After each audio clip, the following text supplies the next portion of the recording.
I'm going to be talking about thirsty boys in this video, and I figured that at least one person in this video has to be hydrated, and I mean, I'm the only one, so...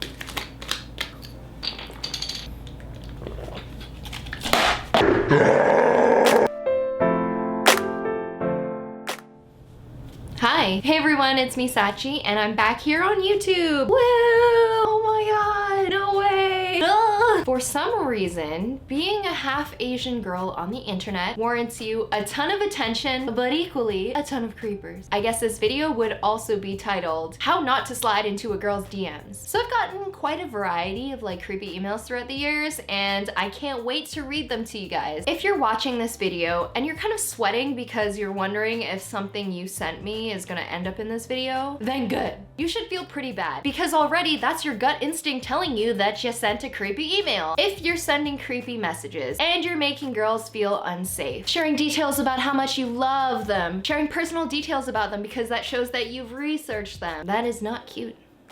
That's pretty fucking creepy. Now, if these guys have the balls to send me a creepy email, then I'm going to read it out, I'm going to monetize this video, and at least try to get something out of it. Even if it pays for like a Starbucks or two, who knows. This video is also a collab with my friend ProZD, who you may have seen around YouTube and Vine. He's an amazing voice actor, and he's agreed to read out some of my creepy emails and kind of bring these creepers to life. So I hope you guys enjoy this video. Let's get started. We're gonna start off low on the scale with creeper number 1. Now this person never really sent me a ton of emails. They always sent me a lot of really cryptic tweets, but this is the one email that sent me that I have on file that I thought was really funny and really strange.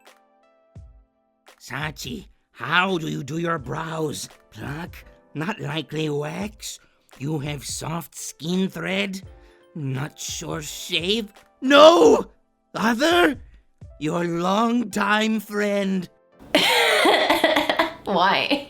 Why? Why? All of the tweets that this person sent me were like this. I'm really confused because this is how I see grandparents write on Facebook. So I'm like, is this an 80-year-old man that's writing this?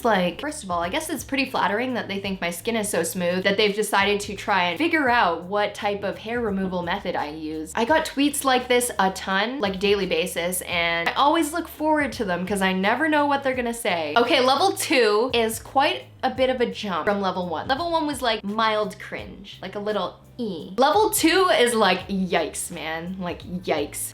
Ooh, I just broke out into a cold sweat. So in the height of my cosplay and YouTube career, which I would say was 2 or 3 years ago, when I was cosplaying a ton, going to a ton of conventions, making videos weekly, I got a lot of love letters.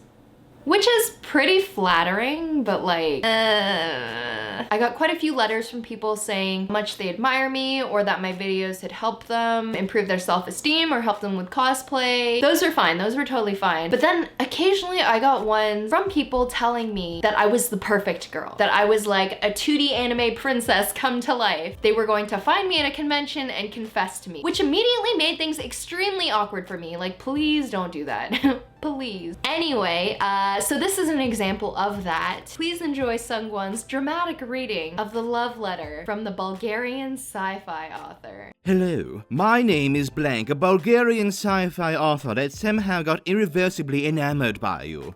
I will be attending next year as a part of the preliminary campaign for my overseas debut, and would like to ask you out on a Valentine's date. At first glance, it might seem a bit too forward or brash, yet these are the lengths to which a man must adhere in order to confess his infatuation for someone on the other side of the world. My solemn moments of bliss in the dreary, bleak country which I currently inhabit are spent enthralled by silent awe as I see your smile, warming the cold light that stems from the monitor. Honestly, I cannot recall ever feeling something akin to this for someone, let alone in these unique circumstances. The light that emanates from your presence, your unearthly grace, that at times seems to sheathe some deeply nested sorrow. These are the things an author dreams for his muse. A few words about me are in order, I guess. My life is pretty cliché at times. A professional basketball player that got an early injury, forcing him out of the game, fell in and out of love with the culinary art, eventually turning out to be writer and selection manager for a major publishing house. I figure books gave me comfort after my athletic career took a dive. Long story short, after figuring out the ideal book I craved for did not exist, I opted to write it myself, which turned out to be my calling. Now, I am not stupid enough to believe this little tirade will simply sweep you off your feet, and as such would propose that we talk through Skype and get to know each other further. If it does not work out, at least you would have someone to talk to when you feel like it, discuss anime, or play League with. Why would I make the perfect senpai? Standing at 6'5", I doubt you will ever feel self-conscious about your height around me.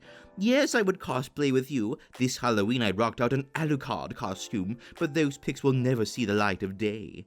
I'd like to think I'm also a fairly decent chef and sommelier, as my high school was a culinary institute with a focus for French cuisine.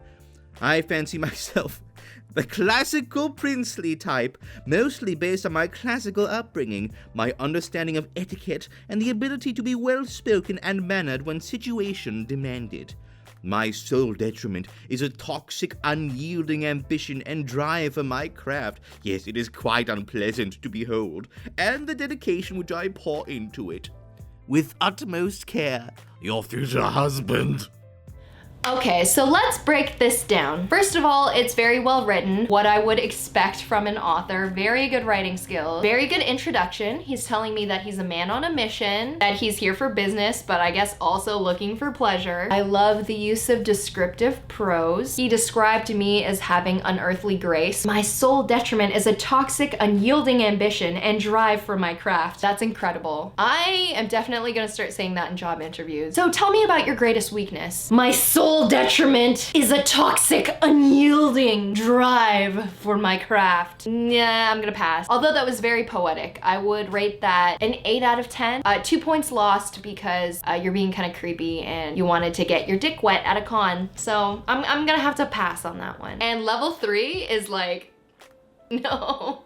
Why do people like this exist on the internet? Okay, so I'm going to name this guy Hong Kong guy. And if you know me, you've definitely heard stories of Hong Kong guy. So let me provide some context for you guys. Back when I was 19, I was really active on my Facebook page. I was posting a ton of cosplay photos. This guy started messaging me, and he was an older gentleman from Hong Kong, and he started messaging me maybe twice a day. And I started getting messages like, "You're the perfect woman and I love you. You're a beautiful girl. Please answer me," type of deal. So I just ignored them. I started getting upwards from 5 to 30 messages a day from this guy. He was like thirsty, like damn. It scared me because I was, first of all, like, who are you? Me being a 19-year-old girl who had never really gone on a real date before, suddenly having like a 40-something-year-old guy from Hong Kong. Just he wanted that Sachie booty. No. Yeah, let's get on with the dramatic reading. Dear my Sachie baby, my coming to Canada mainly meets you, but not the rest, such as traveling, understand? I am not a rich, but I really love you so much. Therefore, I am willing to spend money to meet you. I hope you understand this situation. You please don't waste your youth as a very long-term consideration, because this thinking is inefficient to our affection. In addition, you has already spent much time to consider it for 2 years. You graduate from university in this year 2015. I see your photos to be more mature and elder of your look around the transformation of 2 years. I tell you the truth, and you please trust my comment. You shouldn't stay in an unimagined situation continuously to be infinity. We are the same step for our affection, but it is a stupid step in harmony to waste much time. You should be aggressive to promise me to fall in love together now, please! I know, right?